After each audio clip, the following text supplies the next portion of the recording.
نحمدہ و نصلی علی رسولہ الکریم۔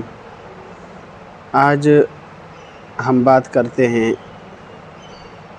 اذان کے وقت نبی علیہ الصلاۃ والسلام کے نام پر انگوٹھے چومنے کے بارے میں۔ اذان کے وقت انگوٹھے چومنے اور ان کو آنکھوں پہ لگانے کے بارے میں کوئی بھی صحیح حدیث نہیں ہے، اور نہ ہی نبی علیہ الصلاۃ والسلام کے دور میں اور نہ بعد کے خیر القرون میں اس کا کوئی ثبوت ملتا ہے۔ اسی وجہ سے اس عمل کو بعد والے علماء نے بدعت اور ناجائز کہا ہے، اور جن احادیث میں اس کا ثبوت ملتا ہے ان سب احادیث کے بارے میں محدثین نے من گڑت اور موضوع ہونے کا حکم لگایا ہے، لہٰذا یا تو انتہائی ضعیف ہیں، جیسا کہ علامہ سیوطی رحمۃ اللہ علیہ نے لکھا ہے، الاحادیث التی رویت فی تقبیل الانامل وجعلها علی العینین عند سماع اسمہ صلی اللہ علیہ وآلہ وسلم من المؤذن فی کلمۃ الشہادۃ کلها موضوعا،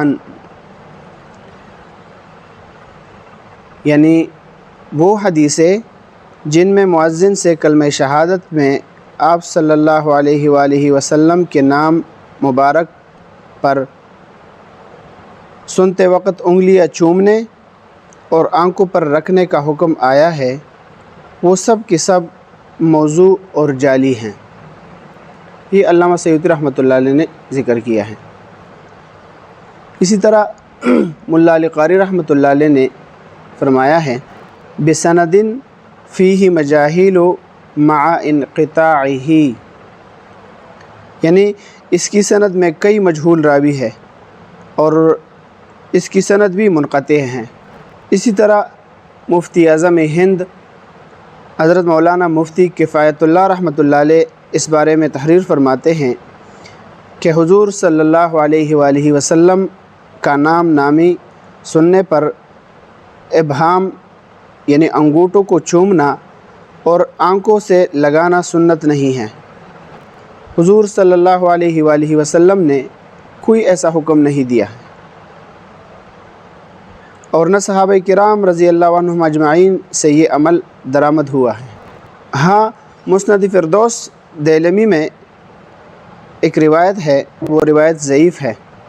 بعض لوگوں نے